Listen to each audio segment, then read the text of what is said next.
viewers welcome back in our programme जी doctor साहब हुण ਅਸੀਂ ਅੱਜ ਦਾ ਵਿਚਾਰ ਤੁਹਾਡੇ ਤੋਂ ਸੁਣਾਂਗੇ ਜੀ ਡਾਕਟਰ ਸਾਹਿਬ ਕੀ ਕਹਿਣਾ ਚਾਹੋਗੇ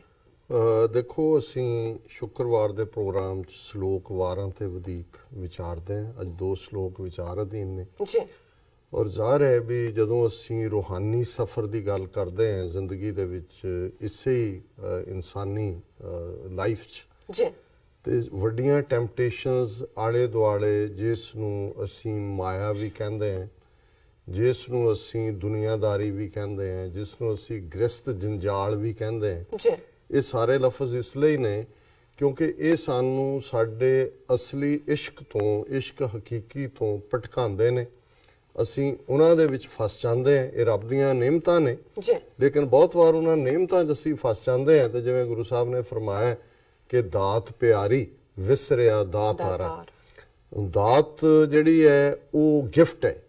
ਤੇ ਦਾਤਾਰ ਗਿਫਟ ਦੇਣ ਵਾਲਾ ਜਿਹੜਾ ਸਾਨੂੰ ਇਹ ਬੂਨਸ ਦਿੰਦਾ ਬਹੁਤ ਵਾਰ ਅਸੀਂ ਜੋ ਮਿਲਿਆ ਸਾਨੂੰ ਉਹਦੇ ਨਾਲ ਹੀ ਅਸੀਂ ਪਿਆਰ ਕਰਨ ਲੱਗ ਜਾਂਦੇ ਤੇ ਇਸ ਦੇ ਪਿੱਛੇ ਜਿਹੜਾ ਦਾਤਾਰ ਹੈ ਜਿਹੜਾ ਦਾਤਾਂ ਦੇਣ ਵਾਲਾ ਹੈ ਉਹ ਭੁੱਲ ਜਾਂਦਾ ਸੋ ਪਹਿਲਾ ਸ਼ਲੋਕ ਇਸੇ ਦੇ ਉੱਤੇ ਹੀ ਹੈ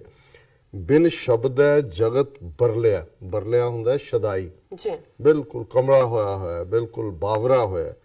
ਸ਼ਬਦ ਉਸ ਰੱਬ ਦੀ ਯਾਦ ਤੋਂ ਬਿਨਾ ਦੁਨੀਆ ਜਿਹੜੀ ਹੈ ਇਹ ਸ਼ਦਾਈ ਹੈ ਉਹ ਕਮਲੀ ਹੈ ਕਹਿਣਾ ਕਛੂ ਨਾ ਜਾਏ ਹਰ ਰੱਖੇ ਸੇ ਉਭਰੇ ਸ਼ਬਦ ਰਹੇ ਲਿਵ ਲਾਏ ਨਾਨਕ ਕਰਤਾ ਸਭ ਕੁਝ ਜਾਣਦਾ ਜਿਨ ਰੱਖੀ ਬਣਤ ਬਣਾਏ ਕਿ ਵੀ ਜਿਹੜਾ ਫਿਰ ਸੰਸਾਰ ਦੇ ਮੋਹ ਦੇ ਵਿੱਚ ਇਸ ਦੀ ਉਸ ਅਟਰੈਕਸ਼ਨ ਦੇ ਵਿੱਚ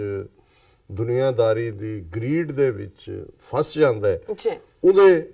ਪੱਲੇ ਫਿਰ ਕੁਝ ਨਹੀਂ ਰਹਿੰਦਾ ਔਰ ਇਹ ਰੱਬ ਹੀ ਸਾਨੂੰ ਇਸ ਚੋਂ ਹਰ ਰੱਖੇ ਸੇ ਜਿਹੜੇ ਰੱਬ ਦੇ ਨਾਲ ਜੁੜੇ ਹੋਏ ਨੇ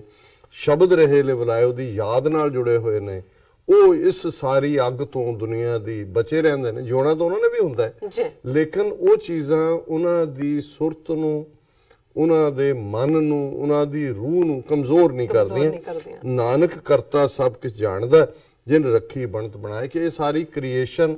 ਉਸ ਕ੍ਰੀਏਟਰ ਦੀ ਹੈ ਔਰ ਇਹ ਉਹੀ ਜਾਣਦਾ ਹੈ ਜਿਹਨੇ ਕਿ ਇਹ ਸਾਰੀ ਕ੍ਰੀਏਸ਼ਨ ਕੀਤੀ ਹੈ ਔਰ ਦੂਸਰਾ ਸ਼ਲੋਕ ਜਿਹੜਾ ਬ੍ਰਾਹਮਣਵਾਦ ਨਾਲ ਜੁੜਿਆ ਹੋਇਆ ਬਹੁਤ ਸਾਰਾ ਫੂਕਾ ਬ੍ਰਾਹਮਣ ਨੇ ਯੱਗ ਕਰਨਾ ਹਵਨ ਕਰਨਾ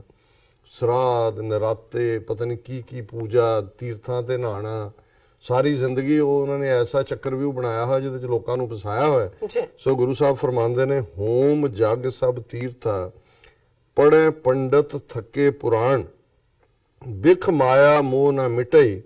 ਵਿੱਚ ਹੋਮੈ ਆਵਣ ਜਾਣ ਸਤਗੁਰ ਮਿਲਿਐ ਮਲ ਉਤਰੀ ਹਰ ਜਪਿਆ ਪੁਰਖ ਸੁਜਾਨ ਜਿਨਾ ਹਰ ਹਰ ਪ੍ਰਭ ਸੇਵਿਆ ਜਨ ਨਾਨਕ ਸਦ ਕੁਰਬਾਨ ਕਿ ਬ੍ਰਾਹਮਣ ਨੇ ਜਿਹੜੇ ਹੋਮ ਹਵਨ ਕਰਨਾ ਬੜੇ ਬੜੇ ਭੰਡਾਰੇ ਕਰਨੇ ਤੀਰਥਾਂ ਤੇ ਨਹਾਣਾ ਔਰ ਪੜ੍ਹੇ ਪੰਡਤ ਥੱਕੇ ਪੁਰਾਣ ਉਹ ਝੂਠੀਆਂ ਕਹਾਣੀਆਂ ਸੁਣਾ ਕੇ ਲੋਕਾਂ ਨੂੰ ਉਹਦੇ ਚ ਉਲਝਾਇਆ ਹੋਇਆ ਔਰ ਉਸ ਸਭ ਚ ਬਿਖ ਮਾਇਆ ਮੋਹ ਨਾ ਮਿਟਈ ਇਹ ਜਿਹੜਾ ਬਿਖ ਕਹਿੰਦੇ ਨੇ ਜ਼ਹਿਰ ਨੂੰ ਇਹ ਦੁਨੀਆ ਦੀ ਜਿਹੜੀ ਟੈਂਪਟੇਸ਼ਨ ਦਾ ਜ਼ਹਿਰ ਹੈ ਇਹ ਇਹਨੇ ਪੰਡਤ ਦੇ ਇਹਨਾਂ ਕਰਮਾਂ ਨਾਲ ਹਵਨ ਜਗ ਭੰਡਾਰੇ ਗੰਗਾ ਜਮਨਾ ਸਰਸਵਤੀ ਗੋਦਾਵਰੀ ਚ ਨਹਾਉਣ ਦੇ ਨਾਲ ਨਹੀਂ ਉਤਰਨ ਵਾਲਾ ਵਿੱਚ ਹੋਮੈ ਆਵਣ ਜਾਣ ਔਰ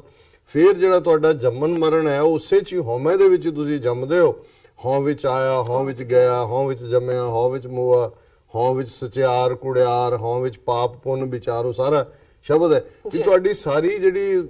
ਤੁਹਾਡੀ ਸਾਰੀ ਦਿਨ ਦਾ ਤੋਂ ਲੈ ਕੇ ਜ਼ਿੰਦਗੀ ਹੈ ਉਹ ਕੌਮੀ ਹੋਮੇ ਚ ਰਹੀ ਹੈ ਸਤਗੁਰ ਮਿਲਿਆ ਮਲ ਉਤਰੀ ਹਰ ਜਪਿਆ ਪੁਰਖ ਸੁਜਾਨ ਜਦੋਂ ਗੁਰੂ ਦੇ ਨਾਲ ਸੱਚੇ ਗੁਰੂ ਨਾਲ ਮਿਲਾਪ ਹੋਇਆ ਅੰਦਰ ਦੀ ਮਾਇਆ ਦੀ ਮੈਲ ਜ਼ਹਿਰ ਉਤਰਿਆ ਔਰ ਉਸ ਵਾਹਿਗੁਰੂ ਨੂੰ ਜਿਹੜਾ ਕਿ ਇੱਕੋ ਇੱਕ ਪੁਰਖ ਹੈ ਸੁਜਾਨ ਹੈ ਉਸ ਦੀ ਯਾਦ ਦੇ ਵਿੱਚ ਮੈਂ ਜੁੜ ਗਿਆ ਜਿਨ੍ਹਾਂ ਹਰ ਹਰ ਪ੍ਰਭ ਸੇਵਿਆ ਜਾਂ ਨਾਨਕ ਸਦ ਕੁਰਬਾਨ ਗੁਰੂ ਸਾਹਿਬ ਫਰਮਾਉਂਦੇ ਨੇ ਕਿ ਜਿਹੜੇ ਉਸ ਵਾਹਿਗੁਰੂ ਦੇ ਨਾਲ ਜੁੜੇ ਹੋਏ ਨੇ ਉਹਨਾਂ ਤੋਂ ਮੈਂ ਬਲਿਹਾਰ ਹੈ ਕੁਰਬਾਨ ਹੈ ਸੈਕਰੀਫਾਈਸ ਅਨਟੂ them ਜਿਵੇਂ ਅੰਗਰੇਜ਼ੀ ਚ ਕਹਿੰਦੇ ਜੀ ਡਾਕਟਰ ਸਾਹਿਬ ਤੁਹਾਡਾ ਬਹੁਤ ਬਹੁਤ ਸ਼ੁਕਰੀਆ ਤੁਸੀਂ ਅੱਜ ਦੇ ਅਹਿਮ ਇਸ਼ੂ ਤੇ ਅੱਜ ਦਾ ਵਿਚਾਰ ਸਾਡੇ ਦਰਸ਼ਕਾਂ ਨਾਲ ਸਾਂਝਾ ਕੀਤਾ ਇਸ ਨਾਲ ਆਪਣੇ ਵਿਊਅਰਸ ਕੋਲ ਨੇ ਇਜਾਜ਼ਤ ਵਿਊਅਰਸ ਤੁਹਾਡਾ ਬਹੁਤ ਬਹੁਤ ਸ਼ੁਕਰੀਆ ਤੁਸੀਂ ਆਪਣੇ ਕੀਮਤੀ ਸਮੇਂ ਵਿੱਚੋਂ ਸਮਾਂ ਕੱਢ ਕੇ ਸਾਨੂੰ ਆਪਣੀ ਰਾਏ ਤੇ ਸੁਝਾਅ ਭੇਜੇ ਨੇ ਤਾਂ ਭੇਜਦੇ ਰਹਿਣਾ ਸਾਡੇ ਇਸ ਪਤੇ ਤੇ soshv4.tv ਤੇ ਅਸੀਂ ਆਪਣਾ ਪ੍ਰੋਗਰਾਮ ਲੈ ਕੇ ਫਿਰ ਦੁਬਾਰਾ ਤੁਹਾਡੇ ਸਾਹਮਣੇ ਮੁੱਕਵਾਂਗੇ ਤਦ ਤੱਕ ਲਈ ਮੈਨੂੰ ਤੇ ਆਪਣੇ ਡਾਕਟਰ ਸਾਹਿਬ ਨੂੰ ਆਗਿਆ ਦਿਓ ਦੇਖਦੇ ਰਹੋ TV84 ਬੁਲਾ ਦਿਓ ਫਤਿਹ ਵਾਹਿਗੁਰੂ ਜੀ ਕਾ ਖਾਲਸਾ ਵਾਹਿਗੁਰੂ ਜੀ ਕੀ ਫਤਿਹ